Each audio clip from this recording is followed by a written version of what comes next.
all new Dr. Phil.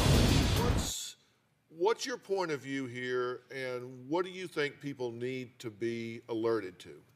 Well, first of all, I know so much about marijuana because it was my first drug. I thought it was something that I could smoke and be okay and do the things that I wanted to do. But what happened after that is that it led me to do other things and worse things, and I've been clean from any type of drugs for 11 years. Right.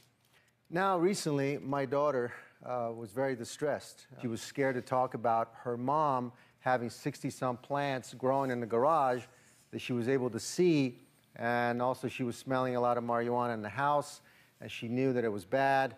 And then her mother told her not to talk about it, that it was fine, it was for the good people. These are patients, we're trying to help them, it's not for the bad people.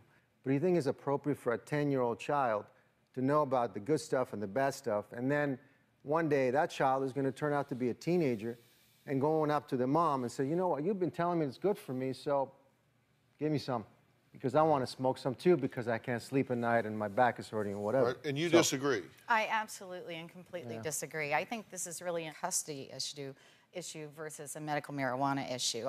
When I started using cannabis legally as a medical patient in 1996, it was under the supervision of both my medical doctor as well as my psychiatrist.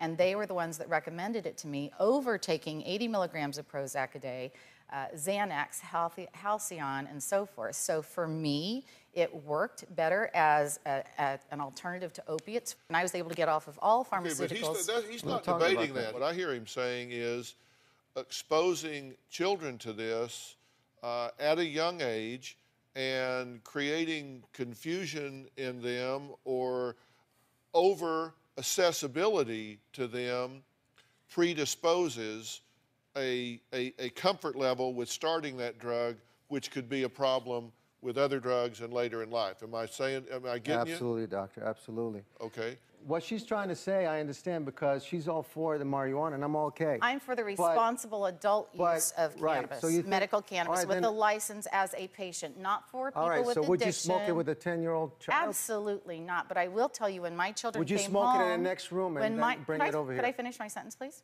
But we're talking about different things. We're talking about two different things. I smoked it, so my daughter at 10 years old being confused is making me think as a father, as a caring father, going, wow, maybe my daughter someday will come back and go, my mother is selling it, maybe I'll smoke it too. So what do you say about that? Well, I firmly believe that we're talking about parental responsibility. I'm a mom. I would never, ever be a proponent of a child using cannabis that was not prescribed by a real doctor. I understand that. It shows the need for regulation. Oh, wow. And that's the big problem. I'm also for the rights of children. I mean, our children absolutely must be protected. I have 2 daughters of my own. All new Dr. Phil.